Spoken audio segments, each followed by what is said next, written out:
अनेक महत्वपूर्ण बिंदु उठाने के लिए मैं विशेष रूप से धन्यवाद करता हूं। कोरोना के खिलाफ देश की लड़ाई को अब 1 साल से ज्यादा हो रहा है। इस दौरान भारत के लोगों ने कोरोना का जिस तरह मुकाबला किया है, उसका दुनिया में उदाहरण के रूप में चर्चा हो रही है। लोग उसको उदाहरण के रूप में प्रस्तुत करते हैं। आज भारत में 96% से ज्यादा केसेस रिकवर हो चुके हैं। फैटेलिटी रेट में भी भारत दुनिया के उन देशों की लिस्ट में है जहां ये रेट सबसे कम है। देश और दुनिया में कोरोना की स्थिति को सामने रखते हुए जो प्रेजेंटेशन यहां दिया गया, उससे भी कई अहम पहलू हमारे सामने आए हैं। दुनिया के अधिकांश कोरोना प्रभावित देश ऐसे हैं जिन्हें कोरोना की कई वेव्स का सामना करना पड़ा है। हमारे देश में भी कुछ राज्यों में केसेस कम होने के बाद अचानक से वृद्धि होने लगी है।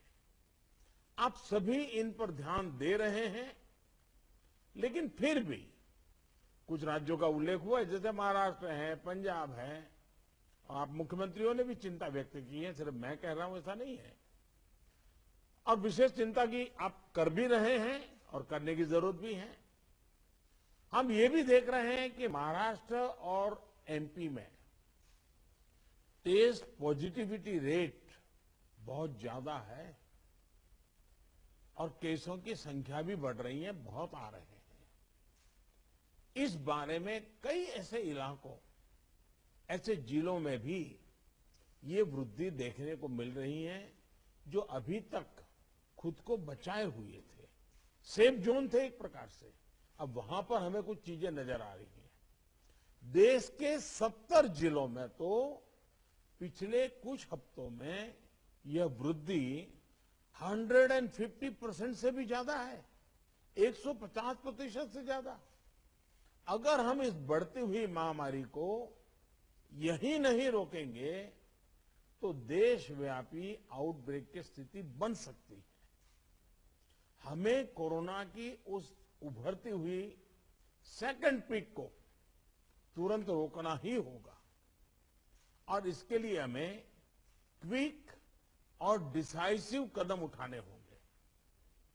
कई जगह देखने को मिल रहा है कि मास्क को लेकर अब स्थानीय प्रशासन द्वारा भी उतनी गंभीरता नहीं दिखाई जा रही। मेरा आग्रह है कि स्थानीय स्तर पर गवर्नेंस को लेकर जो भी दिक्कत है, उनकी पड़ताल, उनकी समीक्षा की जानी और उन दिक्कतों को सुलझाया जाना, ये मैं समझता हूं वर्तमान में बहुत आवश्यक है। ये मंथन का विषय है कि आखिर कुछ क्षेत्रों में ही टेस्टिंग कम क्यों हो रही है, क्यों ऐसे ही क्षेत्रों में टीकाकरण भी कम हो रहा है। मैं समझता हूं कि ये गुड गवर्नेंस की परीक्षा का भी समय है। कोरोना की लड़ाई में हम आज जहां तक पहुंचे हैं, उसमें और उससे जो आत्मविश्वास आया है, ये आत्मविश्वास, हमारा कॉन्फिडेंस ओवर कॉन्फिडेंस भी नहीं हो जाना चाहिए। हमारी ये सफलता लापरवाही में भी नहीं बदलनी चाहिए। हमें जनता को पैनिक मोड में भी नहीं लाना है। एक भय का साम्राज्य फैल जाए, ये भी स्थिति नहीं लानी है। और कुछ सावधानियां बरत करके, कुछ इनिशिएटिव लेकर के हमें जनता को परेशानी से मुक्ति भी दिलानी है। अपने प्रयासों में हमें अपने पुराने अनुभवों को शामिल करके रणनीति बनानी होगी। हर राज्य के अपने अपने प्रयोग हैं, अच्छे प्रयोग हैं, अच्छे इनिशिएटिव हैं। कई राज्य दूसरे राज्यों से नए नए प्रयोग सीख भी रहे हैं। लेकिन अब एक साल में हमारी गवर्नमेंट मशीनरी को नीचे तक ऐसी स्थितियों में कैसे काम करना करीब करीब ट्रेनिंग हो चुकी है। अब हमें प्रोएक्टिव होना जरूरी है। हमें जहां जरूरी हो, और ये मैं आग्रहपूर्वक कहता हूं, माइक्रो कंटेनमेंट जोन बनाने का विकल्प भी किसी भी हालत में ढिलास नहीं लानी चाहिए। इस पर बड़े आग्रह से काम करना चाहिए। जिलों में काम कर रही पैंडेमिक जो रिस्पांस टीम्स को कंटेनमेंट और सर्वेलेंस एसओपीस इसकी रीओरिएंटेशन की आवश्यकता हो, वो भी किया जाना चाहिए। फिर से एक बार 4 घंटे 6 घंटे के लिए बैठ करके चर्चा हो, हर लेवल पे चर्चा हो, सेंसिटाइज भी करेंगे, पुरानी चीजें याद भी करा देंगे और गति भी ला सकते हैं। और इसके साथ ही टेस्ट, ट्रैक और ट्रीट, इसको लेकर भी हमें उतनी ही गंभीरता की जरूरत है जैसे कि हम पिछले 1 साल से करते आ रहे हैं। हर संक्रमित व्यक्ति के कॉन्टैक्ट को कम से कम समय में ट्रैक करना और आरटी-पीसीआर टेस्ट रेट 70% से ऊपर रखना बहुत अहम है। हम ये भी देख रहे हैं कि कई राज्यों में रैपिड एंटीजन टेस्टिंग पर ही ज्यादा बल दिया जा रहा है और उसी भरोसे गाड़ी चल रही है। जैसे केरल है, उड़ीसा है, छत्तीसगढ़ है, यूपी है। मुझे लगता है कि इसमें बहुत तेजी से बदल की जरूरत है।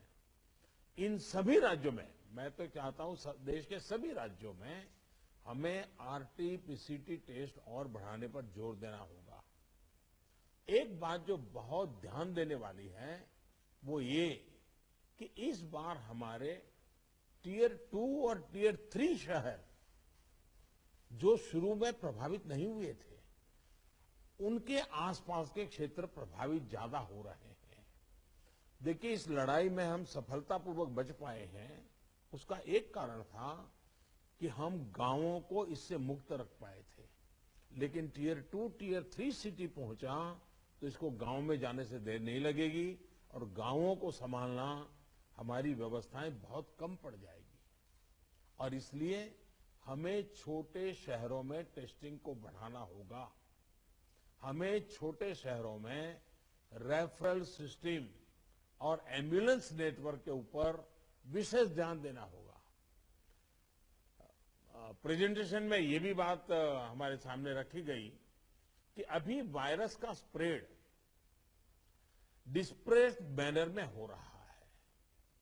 इसकी बहुत बड़ी वजह यह भी है कि अब पूरा देश ट्रैवल के लिए खुल चुका है। विदेशों से आने वाले लोगों की संख्या भी बढ़ी है। इसलिए आज हर एक केस के ट्रैवल की, उसके कॉन्टैक्ट्स के ट्रैवल की सूचना सभी राज्यों को आपस में भी साझा करना जरूरी है। आपस में जानकारी साझा करने के लिए किसी नए मैकेनिज्म की जरूरत लगती है तो उस पर भी विचार होना चाहिए। इसी तरह विदेश से आने वाले यात्रियों और उनके कॉन्टैक्ट्स के सर्वेलेंस के लिए एसओपी के पालन की जिम्मेदारी भी हमारी अब बढ़ गई है। अभी हमारे सामने कोरोना वायरस के न्यूटन्स को भी पहचाने और उनके प्रभावों का आकलन का भी एक प्रश्न है। आपके राज्यों में आपको वायरस के वेरिएंट का पता चलता रहे, इसके लिए भी जीनोम सैंपल भी टेस्टिंग के लिए भेजा जाना उतना ही अहम है। साथियों, वैक्सीन अभियान को लेकर कई साथियों ने अपनी बात रखी। निश्चित तौर पर इस लड़ाई में वैक्सीन अब 1 साल के बाद हमारे हाथ में एक हथियार आया है। ये प्रभावी हथियार है।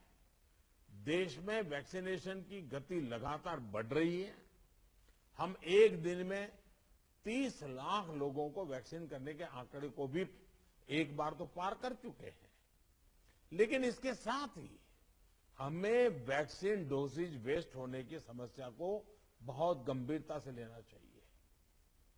तेलंगाना और आंध्र प्रदेश में 10% से ज्यादा वैक्सीन वेस्टेज है। यूपी में भी वैक्सीन वेस्टेज करीब करीब वैसा ही है। वैक्सीन क्यों वेस्टेज हो रही है, इसकी भी राज्यों में समीक्षा होनी चाहिए और मैं मानता हूं हर रोज शाम को इसकी मॉनिटरिंग की व्यवस्था रहनी चाहिए और हमारी सिस्टम को प्रोएक्टिव लोगों को कांटेक्ट करके एक साथ इतने लोग मौजूद रहें ताकि वैक्सीन दे, वैक्सीन वेस्टेज न जाए, इसकी व्यवस्था होनी चाहिए। क्योंकि एक प्रकार से जितना परसेंटेज वेस्टेज होता है, हम किसी के अधिकार को बर्बाद कर रहे हैं। हम किसी के अधिकार को बर्बाद करने का हमें हक नहीं है। स्थानीय स्तर पर प्लानिंग और गवर्नेंस की जो भी कमियां हैं, उन्हें तुरंत सुधारा जाना चाहिए। वैक्सीन वेस्टेज जितनी रुकेगी, और मैं तो चाहूंगा राज्यों ने तो जीरो वेस्टेज के टारगेट से काम शुरू करना चाहिए। हमारे यहां वेस्टेज नहीं होने देंगे। एक बार कोशिश करेंगे तो इंप्रूवमेंट जरूर होगा। उतने ही ज्यादा हेल्थ वर्कर्स, फ्रंटलाइन वर्कर्स और दूसरे एलिजिबल लोगों को वैक्सीन की दोनों डोज पहुंचाने के हमारे प्रयास सफल होंगे। मुझे विश्वास है कि हमारे इन सामूहिक प्रयासों और रणनीतियों का अमल जल्दी हमें दिखाई देगा और उसका परिणाम भी नजर आएगा। अंत में मैं कुछ बिंदु फिर एक बार दोहराना चाहता हूं ताकि हम सभी इन विषयों पर ध्यान देते हुए आगे बढ़े। एक मंत्र जो हमें लगातार हम सबको कहना होगा, दवाई भी और कड़ाई भी। देखिए, दवाई मतलब बीमारी चली गई ऐसा नहीं। मान लीजिए किसी को जुकाम हुआ है, उसने दवाई ले ली, सब ली, लेकिन इसका मतलब ये नहीं है कि उसको ठंडी जगह पे बिना सुरक्षा के ऊनी कपड़े वगैरह पहने बिना वो चला जाए, बारिश में कहीं भीगने के लिए चला जाए। भाई ठीक है, तुमने दवाई ली है, लेकिन तुम्हें बाकी संभालना तो पड़ेगा ही पड़ेगा। ये हर हेल्थ का नियम है जी। ये कोई इस बीमारी के लिए नहीं है, ये हर बीमारी के लिए है जी। अगर हमें टाइफाइड हुआ, दवाई हो गई, सब हो गई, फिर भी डॉक्टर कहते हैं वे इन चीजों को नहीं खाना, ये वैसा ही है। और इसलिए मैं समझता हूं इतनी सामान्य बात लोगों को समझानी चाहिए। और इसलिए दवाई भी और कड़ाई भी, इस विषय में हम बार बार लोगों को आग्रह करें। दूसरा जो विषय मैंने कहा, आरटीपीसीआर टेस्ट को स्केल अप करना बहुत आवश्यक है ताकि नए केसेस की पहचान तुरंत हो सके। स्थानीय प्रशासन को माइक्रो कंटेनमेंट जोन बनाने की दिशा में हमें आग्रह करना चाहिए। वो वहीं पर काम तेजी से करें, हम बहुत तेजी से रोक पाएंगे ताकि संक्रमण का दायरा फैलने से रोकने में वो मदद करेगा। वैक्सीन लगाने वाले केंद्रों की संख्या बढ़ाने की आवश्यकता है। वो प्राइवेट हो, सरकारी हो, जितना, जैसा आपने मैप देखा होगा, वो आपके लिए भी राज्यवार भी बनाया। वो शुरू में जो ग्रीन डॉट वाला बताया था, देखने से ही पता चलता है बहुत सारे इलाके हैं कि जहां लाइट ग्रीन लग रहा है, मतलब कि हमारे वैक्सीनेशन सेंटर उतने नहीं है और या तो एक्टिव नहीं है। देखिए, टेक्नोलॉजी हमारी बहुत मदद कर रही है। हम बहुत आसानी से डे टू डे चीजों को ऑर्गेनाइज कर सकते हैं। इसका हमें फायदा तो लेना है, लेकिन उसमें उसके आधार पर हमें इंप्रूवमेंट करना है। हमारे जितने सेंटर्स प्रोएक्टिव होंगे, मिशन मोड में काम करेंगे, वेस्टेज भी कम होगा, संख्या भी बढ़ेगी और एक विश्वास तुरंत बढ़ेगा।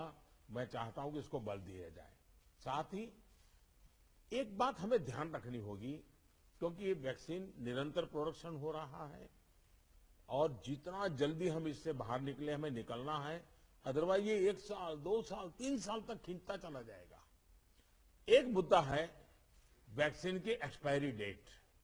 हमें ध्यान रखना चाहिए कि जो पहले आया है उसका पहले उपयोग हो, जो बाद में आया है उसका बाद में उपयोग हो। अगर जो बाद में आया हुआ हम पहले उपयोग कर लेंगे तो फिर एक्सपायरी डेट और वेस्टेज की स्थिति बन जाएगी। और इसलिए मुझे लगता है कि अवॉइडेबल वेस्टेज से तो हमें बचना ही चाहिए। हमें पता होना चाहिए कि ये लॉट हमारे पास जो है इसकी एक्सपायरी डेट ये है, हम सबसे पहले इसका उपयोग कर लेंगे। ये बहुत जरूरी है। और इन सभी बातों के साथ इस संक्रमण के फैलाव को रोकने के लिए जो मूलभूत कदम है, जैसा मैं कहता हूं, दवाई भी और कड़ाई भी। मास्क पहनना है, 2 गज की दूरी बनाए रखना है, साफ सफाई का ध्यान रखना है, पर्सनल हाइजीन हो या सोशल हाइजीन, पूरी तरह उसको बल देना पड़ेगा। ऐसे कई कदम जो पिछले 1 साल से हम करते आए हैं, फिर से एक बार उसको बल देने की जरूरत है, फिर से इस बार आग्रह करने की जरूरत है। उसमें हमें कड़ाई करनी पड़े तो करनी चाहिए। जैसे हमारे कैप्टन साहब कह रहे थे कि हम कल से एक बड़ा कड़ाई करने का मूवमेंट चला रहे हैं, अच्छी बात है। मुझे लगता है कि हम सबने इस दिशा में हिम्मत के साथ करना पड़ेगा।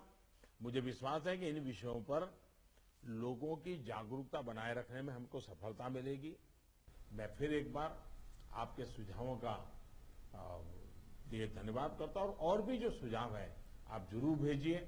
जो हॉस्पिटल के विषय में जो आज चर्चा निकली है, आप 2-4 घंटे में ही सारी जानकारी दे दीजिए, ताकि मैं शाम को 7-8 बजे के आसपास मेरे डिपार्टमेंट के लोगों के साथ रिव्यू करके इसमें से अगर कोई बॉटल नेक है तो उसको दूर करने के लिए कोई आवश्यक निर्णय करने होंगे तो हेल्थ मिनिस्ट्री तुरंत कर लेगी, और मैं भी उस पर ध्यान दूंगा। लेकिन मैं कहता हूं कि हम अब तक जो लड़ाई जीतते आए हैं, हम सबका सहयोग है, एक हमारा कोरोना वॉरियर का सहयोग है, उसके कारण हुआ है। जनता जनार्दन ने भी बहुत कोऑपरेट किया है जी। हमें जनता से जूझना नहीं पड़ा है। हम जो भी बात लेते गए, जनता ने विश्वास किया है, जनता ने साथ दिया है, और भारत विजयी हो रहा है 130 करोड़ देशवासियों की एक जागरूकता के कारण, 130 करोड़ देशवासियों के सहयोग के कारण, 130 करोड़ देशवासियों के कोऑपरेशन के कारण। हमें जितना जनता जनार्दन को इस विषय पर फिर से जोड़ पाए, फिर से विषय को बताएंगे, मुझे पक्का विश्वास है कि जो अभी बदलाव नजर आ रहा है, हम उस बदलाव को फिर से एक बार रोक पाएंगे, फिर से हम नीचे की तरफ ले जाएंगे, ऐसा मेरा पक्का विश्वास है। आप सबने बहुत मेहनत की है, आपके पास इसकी एक्सपर्टाइज टीम बन चुकी है। थोड़ा आप डेली 1 बार 2 बार पूछना शुरू कर दीजिए, सप्ताह में 1-2 बार मीटिंग लेना शुरू कर दीजिए, चीजें अपने आप गति पकड़ जाएगी। मैं फिर एक बार बहुत शॉर्ट नोटिस में आप सबको, आज की मीटिंग मैंने ऑर्गेनाइज की, लेकिन फिर भी आपने समय निकाला और बहुत विस्तार से अपनी सारी जानकारियां दी। मैं आपका बहुत बहुत आभार व्यक्त करता हूं। धन्यवाद जी।